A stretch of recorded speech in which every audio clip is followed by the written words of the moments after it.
आज मैं आपको बताने वाला हूँ कि कैसे बड़े बुजुर्ग हमेशा कहा करते हैं कि जो होता है अच्छे के लिए होता है। यहाँ तक कि गीता में भी लिखा है, जो एक धार्मिक किताब है, जो हुआ अच्छा हुआ, जो चल रहा है वह भी सही चल रहा है और जो होगा वह भी अच्छा ही होगा। तो चलिए इस बात को एक कहानी के माध्यम से समझते हैं। एक बार एक बहुत अमीर आदमी बहुत जल्दीबाजी में था। उनको कहीं व्याख्यान देने जाना था और उनको इसके लिए फ्लाइट पकड़नी थी। फटाफट वो अपनी आलीशान गाड़ी से उतरे, एयरपोर्ट के अंदर घुसे और वहां से उन्होंने अपनी फ्लाइट ले ली। जैसे ही वो फ्लाइट में बैठे, उन्होंने तुरंत अपना लैपटॉप निकाल लिया और अपनी आगे जाने वाली योजना की रूपरेखा बनाने लगे। वो बहुत जल्दीबाजी में दिखाई दे रहे थे। थोड़ी देर बीतने के बाद फ्लाइट में काम कर रहे कर्मचारी ने आदेश दिया कि बारिश तेज आने के कारण हमें पास के किसी एयरपोर्ट पर लैंड करना पड़ेगा। अब यह भाई साहब बहुत ज्यादा गुस्सा होने लगे। उन कर्मचारियों के साथ उन्होंने सही व्यवहार नहीं किया, गुस्सा होने लगे।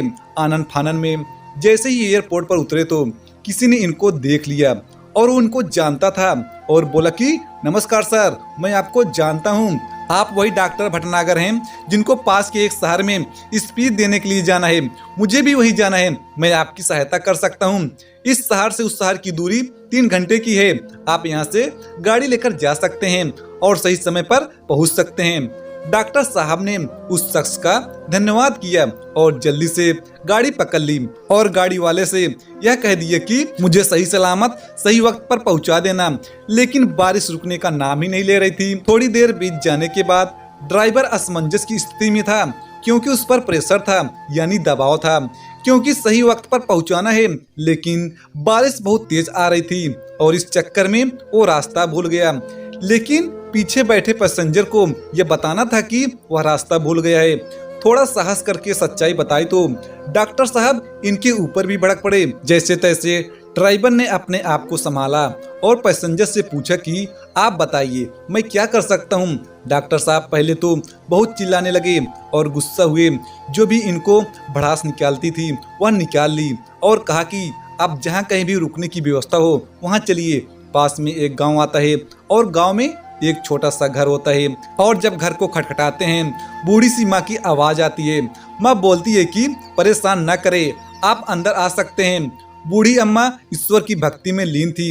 कुछ देर बाद फ्री होने पर बोलती है कि आपको चाय लेनी है या फिर मैं आपको पानी पिलाऊं। जो भी वह आओ भगत कर सकती थी उन्होंने कर ली।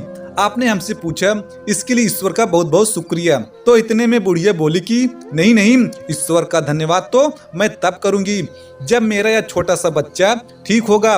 यह पिछले काफी समय से बीमार है। इसके मम्मी पापा जल्दी गुजर गए और इसके इलाज के लिए बहुत पैसा लगना है। मैं जानती हूँ कि शहर के एक बड़े डॉक्टर हैं, वही डॉक्टर भटनागर उसका इलाज कर सकते हैं।